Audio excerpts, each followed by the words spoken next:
Don't forget to like, comment, share and subscribe, and do consider supporting the channel via PayPal or Patreon. You'll find the links in the video description. We're into round 7 of the Tata Steel tournament. And before I look at some chess, let me tell you about the quickest game of the day, which was Anish Giri against Daniel Dubov. And Dubov forfeited the game. So, here's what happened. So this is a statement from the Tata Steel organisers. Daniel Dubov will not be playing the 7th round of the Tata Steel chess tournament today.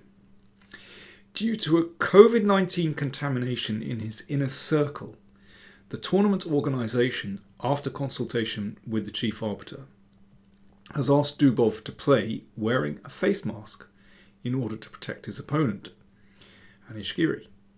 Dubov did not show for his match, which means that he's lost his game by forfeit.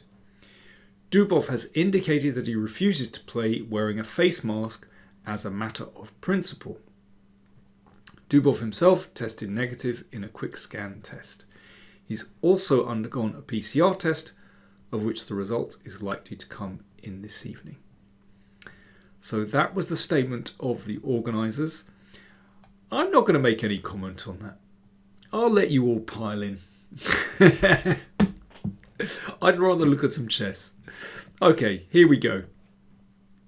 So I'm looking at the game between Ramesh Babu Praggnanandhaa, 16 years old, from India, and Magnus Carlsen, world champion. So this is obviously the big clash of the day. How could Pragg play against Magnus? So it's a Queen's Gambit. And here Magnus takes on c4. So now it's a Queen's Gambit accepted. e3 and a6. Bishop takes c4. All absolutely normal so far. c5 to attack the pawn on d4. So this is a big parting of the ways. Here is where white can play for an isolated queen's pawn, or you can play a variation where there's going to be an exchange on c5. So, in fact, one can just take on c5 straight away. That's possible. That leads to an endgame very rapidly. Almost symmetrical pawns, but actually white has chances to maybe exploit the slight weaknesses here. So how do you go for an isolated queen's pawn? You can just play a4 here. So, for example, this could happen. That was Carlsen against Aronian, for example, from Warsaw just a few weeks ago. But Praggnanandhaa decided to play b3. So he's not going for an IQP position. There's probably going to be an exchange here at some point. Well, let's see. Now, as black has played a6, you might imagine that b5 is coming. But after this, actually that gives white something to bite on the queen side with a4. And either the pawn comes forward, but then this square is available for the knight, or white gets some play here. So Carlsen was a bit more canny. He played instead b6. So, as in many variations of the Queen's Gambit, it's that Queen's Bishop which is the problem piece, because it can't develop past the pawn on e6, obviously. So it goes to the long diagonal where it's actually beautifully placed. So Carlsen does that before actually developing the king side. And here bishop b2 is just the normal move. And then knight e2 and queen e2. I mean, it feels more comfortable for white. But Pragg played bishop a3 with maybe just a little bit of pressure here. Carlsen himself has played this move, actually. Knight d7 just supports the pawn here, looks fine. I mean, this knight usually goes here anyway to support this one. And now if white takes, well, that rather helps black develop. This exchange is certainly not to be feared for black. You can see that black's pieces come out very quickly. But that's not the idea behind this. It's d5, and this is the computer-approved move. I have no doubt that Praggnanandhaa was still in his preparation, although he spent some time over bishop a3, so maybe he was just sort of having to recall this. Perhaps he didn't expect this variation. So black exchanges. And you can see that white has a slight initiative. This is the whole point of doing this. The rook is attacked, so either black has to take here or move the rook. In any case, the rook has to move, so white just has a little bit of initiative. Then again, this bishop is now poorly placed on a3 and will have to just nudge back to b2. So there are pros and cons to this. There are only, according to my database, I've only found 3 previous games with this line, and in all those games black actually took here. But the computer prefers rook b8, and that's the move that Carlsen played. Very interesting. He's obviously prepared this line carefully. I'm sure this is part of the World Championship preparation dividend, that Carlsen has lots of ideas and now he's able to employ them in these later tournaments. Same thing happened after his World Championship match against Caruana. A lot of his preparation carried through into 2019, and that year was a tremendous year for Carlsen. So rook b8. Bishop b2, of course the bishop has to come back to a more sensible diagonal, more active diagonal. Bishop e7, knight c3 and castles kingside. So the king is reasonably safe.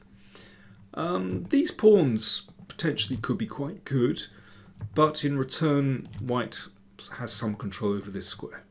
Queen c2, and very easy development. Once the queen comes here, then the rooks are connected. That looks quite nice. So all in all, a little bit more comfortable for white. Now it's safe to advance this pawn. But yeah, a little bit more comfortable for white with just more active pieces. Then again, this bishop is in the sights of the knight, and these pawns are pretty healthy. So yeah, just a tense position. Rook fd1, queen c7, steps out of the line of the rook, and a4. Okay, so I think, Praggnanandhaa is trying to just break up these pawns, perhaps get some activity here, perhaps tempting this pawn forward. So for example, after b4, knight e2, so the knight would want to switch around here, so black could play like this. And this is actually very playable for black, and even, this pawn sacrifice is interesting. Or bishop b7, and then knight f4 is fun. There's all kinds of interesting things going on here. But, that's playable for black. One can play b4. But instead, h6 played after 15 minutes thought by Carlsen. So, in fact, both sides over the past few moves were spending quite a lot of time. They're both kind of just feeling their way through. Pawn takes pawn, pawn takes pawn. Open the A file, looks quite nice. And here, Pragg plays queen e2, which is an interesting move, just putting a bit of pressure here on that b5 pawn. There's a very interesting alternative, which is bishop e4. And here's the idea that, the idea is that the knight can now hit d5, and potentially that bishop is saved. And that bishop starts to look good, so that's quite nice. And if knight takes, then knight d5. So first of all, you hit the queen, and then you take here. And that bishop looks pretty good, the knight looks pretty good. That looks like a nice alternative. But queen e2 played, queen b6, protecting the pawn, e4, defending the bishop, and rook e8 looks logical, putting it on the same line as the queen. And yeah, e5 is an interesting move here, but queen d2 played, and from this moment on, I think Carlsen takes control. I understand why Pragg wanted to move the queen away from the e-file, but he's just gone queen c2 to e2 and then back to d2, and that gives black time to just reorganize his pieces, and there's potentially pressure on this e4 pawn. Queen f4, b4. This is it. This knight is doing a good job of protecting these pieces, so black just pushes out of the way. Knight a4, and here's the trick. It looks like the queen is sort of running short of decent squares, but black throws in knight takes bishop, hitting the queen. So if pawn takes, then the queen finds a nice square here. So rook takes. Now actually black has more than one good move. Queen c6 looks quite attractive. Queen e6 played by Carlsen looks pretty good, hitting the pawn. And already this is a difficult position for white to defend. Pragg went rook a d1. One can take here. Basically this leads to a huge exchange of pieces. And at the end of it, black will win a pawn. I mean, one could argue that with this opposite colour bishop, which controls the b2 square, and white has pretty active pieces, maybe that gives white better drawing chances. Certainly in the game, it's pretty unpleasant. Rook d1 supports the rook, but now Carlsen steps out of the line of the, or moves the rook away from this diagonal. Rook a8, and this starts to set up some nasty threats, and queen takes pawn. So queen c1, queen takes pawn in the middle, and I mean perhaps it's possible that Praggnanandhaa had overlooked or miscalculated this.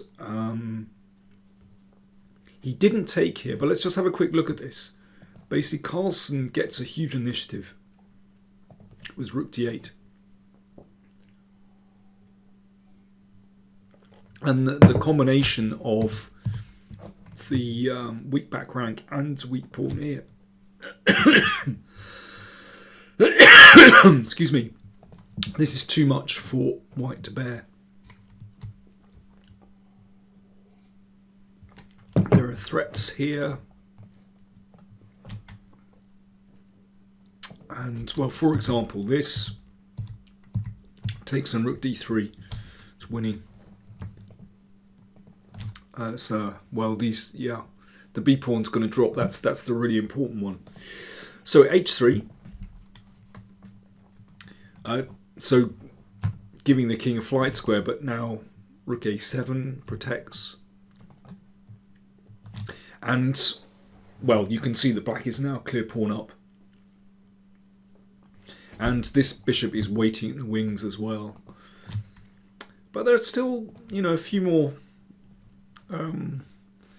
things to negotiate here. It's actually a very tricky position. And Carlsen gets it a little bit wrong, as we're going to see. So queen g6. Knight h4 hits the queen. The queen comes back to e6. Knight f5. This looks a little bit scary with the bishop and knight lined up. And here Carlsen should play bishop b7. And basically black is doing very well here. I mean, this is tricky, basically, but it's Yeah, I mean, this is a difficult line to calculate. But it's going to be winning for black, basically. Rook e1, rook e2. There's potentially bishop d6. This should be winning for black. But instead, Carlsen played c4, which I have to say looks very tempting. Obviously, if that's taken, then rook takes knight. And here, well, yeah, white's best is this. Again, these are kind of long variations, but you know this can get a little bit messy. Knight e5. Black should be okay there, but well, in any case, Pragg played queen d4, which hits the rook and hits g7, which does look very tempting. But knight f6 is a good move. Hits that one, and if queen takes, then knight takes. And this is a lot of fun for blacks. You know, suddenly black's pieces have completely transformed. Active knight pieces are tremendous. That's hit. So knight b6 played. c3. Now Carlsen is in his element. Knight takes. Queen takes. If knight takes, then queen takes here. You can see these pawns are just too much. Queen takes queen, knight takes queen, knight takes a7, pawn takes bishop. So now black is a pawn up, and what a pawn. Knight c3 threatened, so rook b1, rook e2 defends the pawn, and knight c3 is well, arriving soon, basically. And here Praggnanandhaa resigned. So, you know, all's well that ends well for Carlsen. But if we go back to the opening, I mean, his opening choice was interesting. He's succeeded with black in reaching quite a complicated position. But I think in some ways that was down to Praggnanandhaa, who chose, you know, this line which gives white some initiative, but also gives, but in return, black has very nice queenside pawns. And then in this big melee in the centre of the board, Pragg went wrong, and Carlsen did him basically, and it was to do with, well, Pragg lost time, and those queenside pawns rolling down the board and destabilising white's centre. So Carlsen got there, but some twists and turns on the way. So let's have a look at the standings. We have Carlsen with 5 out of 7 at the top. Mamedyarov 4.5 out of 7. And Yesipenko, Giri and Vidit and Rapport on 4. So Carlsen with a half-point lead. And the pairings, round 8.